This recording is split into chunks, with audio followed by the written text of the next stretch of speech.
President Bola Ahmed Tinubu has once again intervened to halt the escalating feud between Rivers State Governor Seyi Makinde and his predecessor and estranged godfather Nyesom Wike. The peace deal came after months of failed negotiations that have pushed the state to the brink of impeachment of the governor, legislative paralysis, and prolonged instability. However, Tinubu's intervention came with a blunt message to Fubara that Wike remains the undisputed political leader of the party, whether APC or the People's Democratic Party, PDP, in Rivers State, and he must be respected in that regard. This has raised questions around the powers of Wike in Rivers State if both the ruling party and the opposition party are under his control, even without him being a member of the APC. Joining us on this show to discuss the president's latest intervention in Rivers, halting the impeachment proceedings against Fubara, and what naming Wike the political leader of both APC and PDP means in the politics of the state, is Akinwunmi Akinfenwa, a political scientist. Good morning, Mr. Akinfenwa, and thank you for joining us on the morning show. Good morning, Dr. Abati. Good morning, Ayo. Good morning, Good sir. morning, Morning. Rufai. Morning, sir. Well, Mr. Akinfenwa, I see you are joining us from Ibadan. Maybe in responding, you would Yes, please. also talk about the politics of your state. But basically, the president of Nigeria, on his return from Turkey, has declared Minister Nyesom Wike the landlord of Rivers politics, the 001 of Rivers politics, contrary to the position of his own party, the APC, as stated by Professor Netwanda, Itawe Netwanda, the chairman of the party, and the national secretary of the party, Senator Ajibola Bashiru, who had said that the 001 in Rivers State is Seyi Fubara and not Wike. And I think the vice president even made that very clear at an event where he said in any state, the leader is the governor. Now, Wike is not even a member of the APC, but the president says he is a man in charge of APC and PDP. What kind of game do you think the president is playing? And because you are in Ibadan, I would like to ask, Wike, the same Wike has said that he is now interested in the politics of Oyo State and that he will intervene and that Seyi Makinde, the governor, should be on the lookout.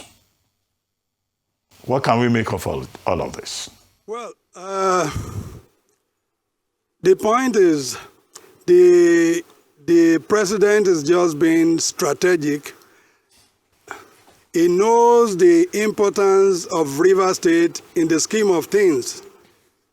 And he knows very well that whether you like to hate him, whether you love to like him, Wike is a factor in Rivers State politics because he is in control of the grassroots.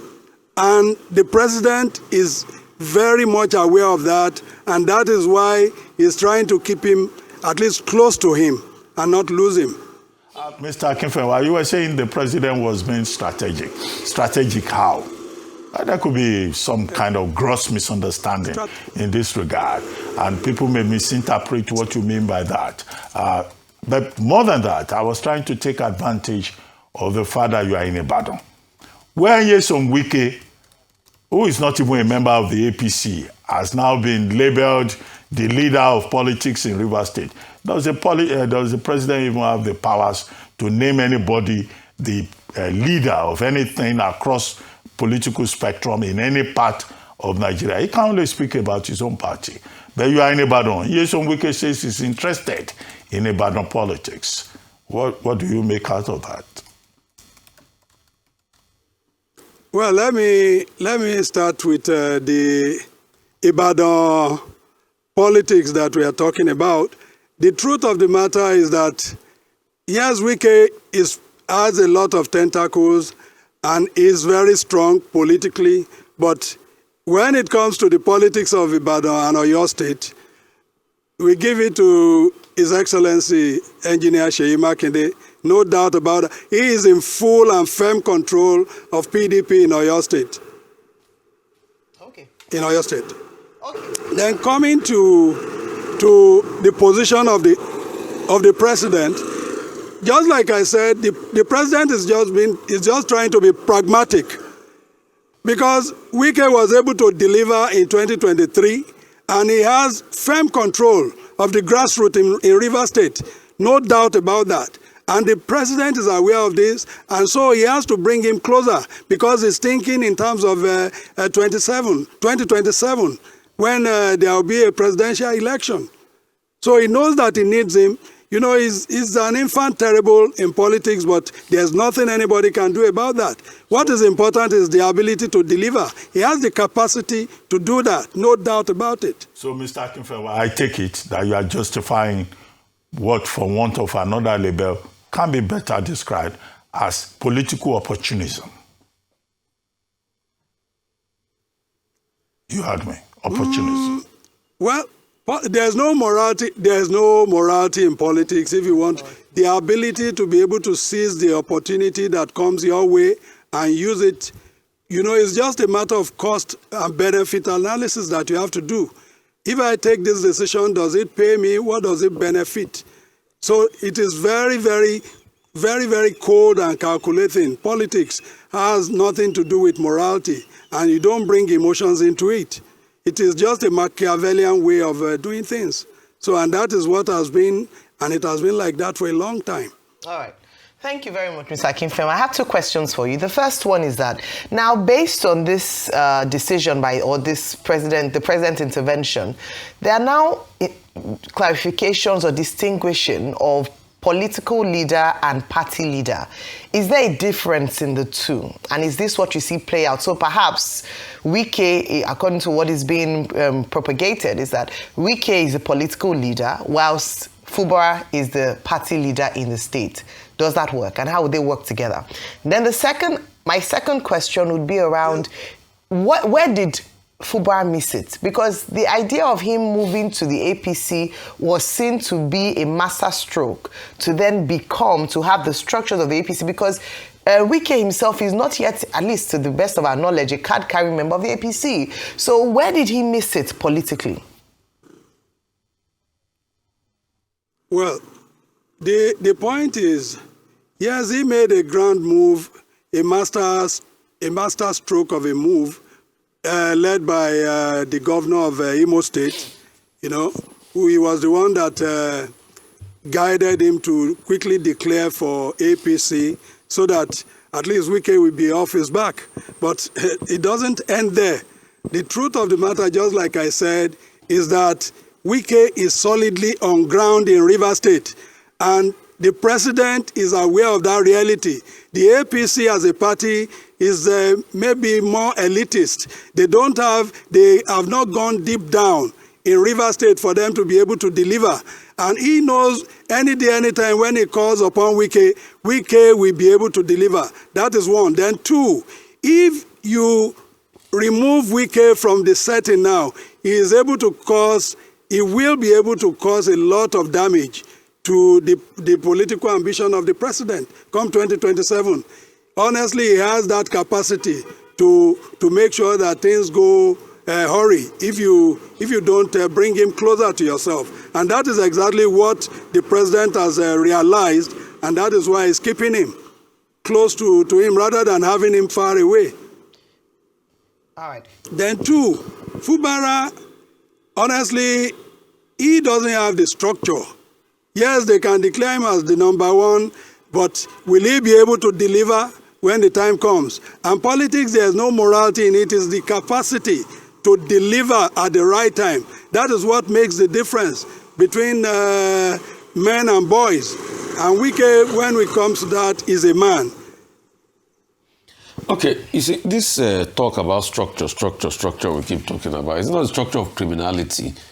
Because what is structure? Using state resource to be able to placate your political cronies and also buy over your political enemies. Is that not the structure? Because when you even look at it, let's extrapolate. This week, he has a hold on Port Harcourt. Obi that didn't even have any muscle gave me a run for his money. In fact, some reports said that based on what they saw on IREV, Obi did a whole lot better. So this, structure, Rivers and everything, in a fair election contest, it's not that he won Rivers for Tinubu with a landslide. So what is this structure that we are talking of? It's not just structure of criminality I keep talking about. And even when it was time to win elections on ground, they didn't win with a very big landslide. They didn't pull out all the big numbers. So let's interrogate these powers he has. Secondly, you said something, sir, that I did not hear well. You said Seyi Makinde leads PDP in Oyo State. Which PDP? Is it the PDP that then Wike have taken over, that they won in court, that they cancelled the Congress that Seyi Makinde and his friends came to do? And that's why probably Wike was right when he said it was dirty December coming early. So it's obvious now that what the PDP came to do as Congress was dirty December, was Amala Carnival. So what PDP, because maybe I didn't hear you well, what PDP? The PDP now, based on the last court ruling, is in the house of their weekend. They are going ahead and say they want to do Congress. So what PDP does Seyi Makinde lead in the states? Well, thank you very much, Rufai. You see, the truth of the matter is that there is an ongoing litigation here and there, which does not give anybody that right to say, I have the right to the authentic PDP, while this one is not authentic. That one is still the subject of litigation because it has not been finally ruled over. So it is still an ongoing process, and for as long as that remains, in Oyo State, His Excellency Engineer Seyi Makinde still owed firmly to the PDP in Oyo State, and that I know. Because even Wike that we are talking about, who and who does he have on ground in Oyo State? When he says he's coming to Oyo State and all that, he doesn't really have what it takes to take over in Oyo State. Seyi Makinde's Congress was not recognized by the law. So as far as Seyi Makinde is today, like the biblical term, is tohu bohu. That's where Seyi Makinde is today. It's not recognized by the law. It's the law ruled in favor of the wicked faction. So the law does not recognize what Seyi Makinde is doing in Oyo State. Let's call it spade a spade. You can answer the second question, sir. Yeah, the second question,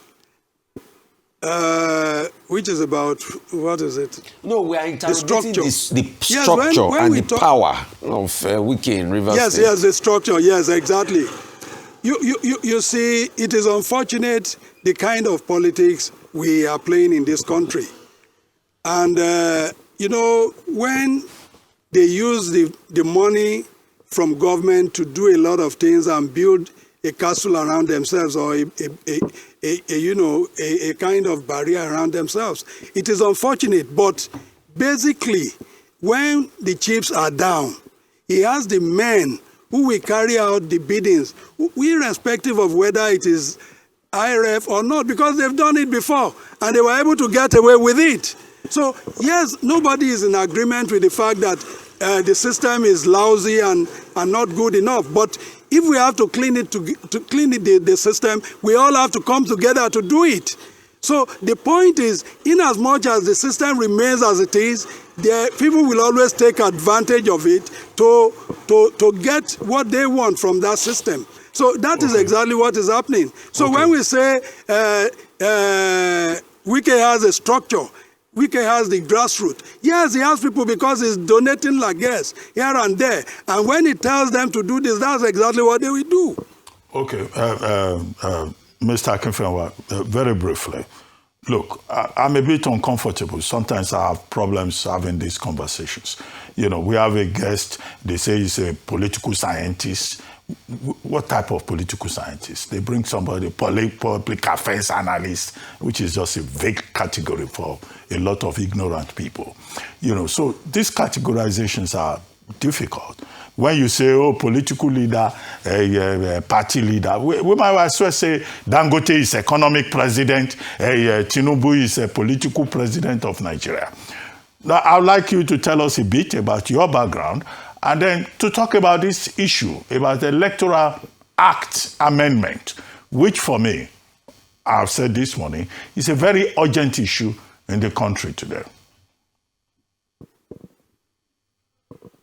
Well, my background, I was a member of the Presidential Campaign Committee for Jonathan in 2015, and I was the PA to the PDP chairman in Oyo State, the former PDP chairman, and I've been a grassroots politician and a community leader. And by virtue of that, I can talk about what is happening. When we say a leader, a political leader, is somebody who has the charisma and who has the capacity, is somebody who has a lot of influence over people. Because in every society we have the gatekeepers, we have those who the people respect and who they kowtow to. People who, when they say, this is what we will do, that is what is going to hold. So those are the people we call political leaders. Exactly the power may be with the governor. Is the de jure power that lies with the governor. But the truth of the matter is that there are people who can make things happen or not happen within every political environment. That is exactly what is happening in Rivers State, because the president has discovered that Fubara himself is very light. He doesn't have what it takes. And this Wike is an old war horse who has been tested several times, and he has delivered. That's exactly what I'm saying. Okay, no, not enough time to discuss some other basic issues. But thank you very much, Mr. Akinfenwa, for joining us on the morning show.